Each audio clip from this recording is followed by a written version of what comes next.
Serious, have you ever known someone who wholeheartedly believed that they were wolfkin slash a vampire slash an elf slash had special powers, and couldn't handle the reality that they weren't when confronted? What happened to them? She cheated on her boyfriend occasionally, but would claim that it's not cheating because she would only do it during full moons, so it was her werewolf half doing it and not her. I knew a girl like this. Now she's an astrology nut that does a lot of acid at music festivals and cheats on her boyfriend when Venus is in Gatorade or some shit. Edit, tie for golds and silvers. My ex-boyfriend was certain he was a vampire. He kept going to churches, cemeteries, all those kind of places. I failed at bringing him back to reality. He died of cancer in January this year. Not the ending I was expecting. This isn't exactly what you're asking for, but it's similar. From 1st to 6th grade, I had this friend ally that genuinely believed she could see dead people and demons and whatnot. She would do the stereotypical vampire things, pretending to bite people, showing off her canines, talking about blood, etc., but that wasn't like her main thing. She had this one demon that she said followed her everywhere and hid in the bathrooms that we just called it. Ally always described it as being whiter than paper with 2 slits for a nose and sharp fangs. I wholeheartedly believed her because why wouldn't I? I was a dumb kid that wanted supernatural things to be real, and she was my best friend that had no reason to lie to me. I literally was too scared to use the restroom at school because she said that it always peeked over the stall. As the years went on, though, I eventually realized that she was making it up. The conviction with which she said that kind of stuff was scary. I know her parents were going through a rough patch at the time, so I think she was just making it up for attention, which she got. I haven't talked to Ally in a while, but another friend of mine ran into her at a fair recently and said she seemed to be doing well. I'm glad things are better for her. I met a guy who was supposedly pretty close to the level in Scientology where you're supposed to develop powers like telepathy and stuff. Not sure what became of him. You'd think that once people reached this level and didn't have powers they'd quit, but brainwashing moved. My best friend in high school and my first 2 years of college genuinely believed that she could not only speak to forestry, but that she was a wingless fairy. She would oftentimes, when we went walking her dogs, lean to trees and translate for me what the rustling of nature spoke of. She also would scribble in her books what she called new alchemy, violently scribbled circles and vague shapes she believed held magical and fey magic through her own powers. We had a falling out after a few years, after she moved to the other side of the country to be with her grandmother. We started talking about a few months ago and I found out she had been diagnosed with schizophrenia. She is currently on 2 types of medication and she told me her walks are depressingly quiet now. Unfortunately, yes. I met a girl at a very young age while going to church. Her family was deeply religious, but in a messed up way. So we dated off and on, and after high school hit it off pretty strong. She honestly believed she was a fairy. She would get faced with the reality of not being a fairy and completely shut down, sometimes even attempting suicide. Found out later she has really bad schizophrenia and had to get away from her after she discovered drugs and I couldn't help her anymore. Yeah. They had really severe childhood abuse/trauma to contend with, and coped with it by believing they were psychic. We met in like junior high when they still believed this. But eventually, they realized that they weren't entirely wrong, just a little bit misdirected. They're a deeply empathic person who, thanks to their abuse history, is very good at reading facial expressions, body language, etc. They're actually a really wonderful person, and ended up becoming a social worker and volunteer at a domestic violence shelter, where all of the qualities that made them a good psychic make them great at helping others who are going through a difficult time. Not exactly the same as otherkin, but very much in the vein of the question in terms of total reality denial. I know someone who totally, wholeheartedly, believes that they are a Jedi Master. Our families go way back, so I happen to know other kids were merciless to him all through childhood. He's always had problems, though. Kind of one of those people you can feel aren't quite right but not exactly why. Decided he was a Jedi Master one day. Just, like, out of the blue. Credit where credit is due, he went all the way with it. Became a minor nerd celebrity for a while. At first when people challenged the Jedi thing, why don't you have powers then? He'd say Jedi is a mindset not a power, or sometimes you don't know the powers I may have, and try to play it off like a joke. But the dude was 100% serious. If you pushed, he would outright melt down with tears and screaming. Apparently his parents financially supported him pretty much entirely, until he, and this part confuses the crap out of me, got married and had a kid while still insisting on the Jedi thing. After that the wife supported him. Eventually he got tired of that and left his family to take off with a teenager he met at a convention. That's when we cut ties with him. You can be a Jedi all you want, but cutting and leaving your kid is some Sith Lord shit. When I was in the US Navy, we had this dude who thought he was a wolf in a human body. He would howl at the moon and just be generally strange. I knew someone that had served with him before me at a different command who said he had to be forced by medical to shower. When asked why he wasn't showing, he told them it would wash away his scent and he wouldn't be able to attract a mate. I don't know what happened to him. Edit, this was aboard the Theodore Roosevelt in 2007. I know he was also on a carrier in Florida. I'm pretty confident he was a conventional MM.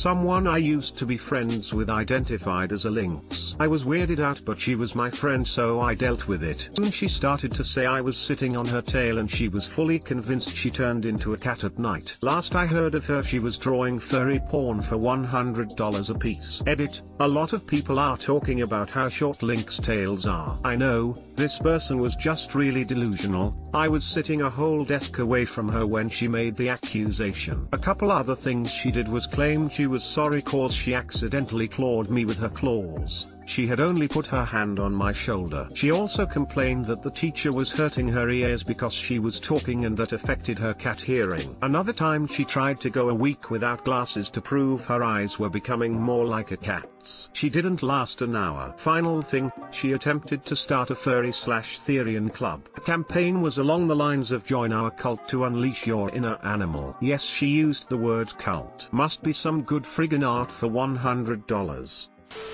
My cousin, she 100% believed she was a werewolf. She was finally diagnosed with schizophrenia and bipolar years ago. She's doing a lot better now. There's a theory that some reports of werewolves and monsters are because people were unable to comprehend the illness they had. They would have a sense of self and an awareness that something was wrong, but being unable to diagnose themselves would concoct a monster as being ill. It would make sense finally why they were changing so. And she's better. Years before we had goths and New Age enlightenment, I used to manage an occult bookstore and I met wannabe vampires, werewolves, fae, and others. Sometimes it was like being in charge of a Dark Shadows convention. I used to date one of the store's patrons, a 6-foot Amazon from Texas who claimed she was a vampire. She wasn't too crazy, but towards the end of the relationship she was getting too bitey. Talk about a dream job. Knew a guy that swore that he was a reincarnated kitsune spirit. He and I got into an argument one day and he swore that he would destroy my life, because kitsunes never let go of grudges. Mythologically, kitsunes were described as being especially capricious. He ended up telling a bunch of lies about me to everyone he could, gaslit another friend into cutting off contact with me, and occasionally I'll run into someone online that fell for one of the many stories he made up about me. And #X200B, it seems capricious is a word that fewer people know than I thought. In this case, another word might be carefree. I was trying to say that he had gotten the personality trait completely wrong. Sounds like he did what he said he'd do. Which doesn't make him a fox spirit, it makes him a creepy, vindictive asshole. My former friend Mark, who ran around at night naked thinking he was a werewolf. He stopped when he was shot in the ass by a paranoid farmer. Small town thought Mark had too much time and energy and so they had him join the football team. I don't think he runs around naked anymore, but he works as a vet and helps raise wolves. Who knew getting shot was a wake-up call?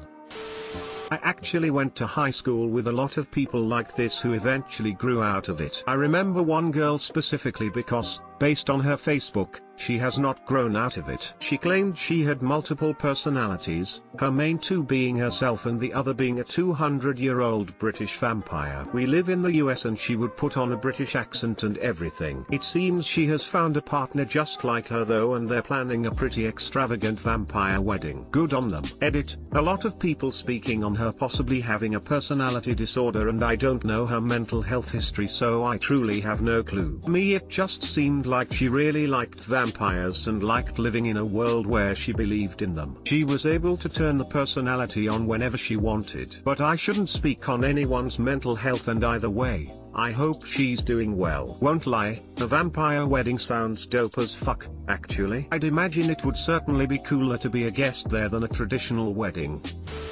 Went to school with a girl who acted like a dog. Barked, panted, pawed at people. In class she would reply normally but then bark at the end. This went on for 3 years. Decided to look her up on FB and she has a good job and seems normal. Teenagers are fucking weird. Was it an actual bark sound, or was she like Thomas Jefferson was the third president? Oh, and woof. I once dated a girl who would wear a bell around her neck and act like a cat. Over time her self-esteem improved and she just sort of grew out of it without me saying anything or pressuring her. One day the bell was just a ribbon, and then she stopped wearing the ribbon. At least in the case of high schoolers who act like this, I would say in 90% of people it really is just a phase in a growing kid's search for identity and community. These days when the internet is always there for you, there are infinite communities for people of all sorts. When you're an angsty teen who doesn't know who they are yet, it's easy to latch onto an accepting community and identify with them because they accept you, even if that's not really who you are. I mean, that's how I got sucked into the friend group I had in high school, and it's why I wasted so much time on Guy and online back in the day. Yes, unfortunately, he claimed to have an invisible tail and had a dream in which a great mother wolf revealed to him that he had the soul of a wolf. So he did what any sane person would do and started buying furs to masturbate onto. He showed me eBay links via Facebook and explained that it's one of the only 2 ways that he can get off, as well as started fucking dogs, or so he claimed. Last I heard, he's in Alaska working with sled dogs all the while he's engaged to a woman who he refuses to have sex with because human sex is disgusting to him. I need a drink just fucking writing that. Know a guy that was a wolfkin back in high school. Imagine this goth dude that straps a tail to his belt and occasionally wears these dumb hairbands with ears. It's obvious that most kids were bullying him, because every time someone would try to defend or befriend him, he'd literally ignore you, and when you asked him why he doesn't want any friends, he'd tell you that he's a lone wolf and also a story how his pack left him, which was honestly kinda hilarious. In the last year, however, he started going to school looking actually normal. He still didn't talk to anyone, didn't even see him talking to the teachers this time, only knew he was going to the school therapist pretty much on daily basis. Haven't seen him since we graduated until like a year ago, when I saw someone that looked remotely like him hanging out near my campus, and since I always like to catch up with some of my classmates from high school, I thought I could ask him how his life is going. He's a completely different person now, a bubbly outgoing guy that will spill literally anything about himself without you even asking. It's honestly great, but also kinda scary. Later he told me that it was his dad that made him change, apparently threw everything he liked out, because he was done with him being a wolfkin. He doesn't seem to mind anymore, though. If anything, when we meet, we often joke about our high school horrors, my obnoxious makeup and his weird fursona. And GT, that straps a tail to his belt. Other ways to attach a tail, that's probably one of the better options.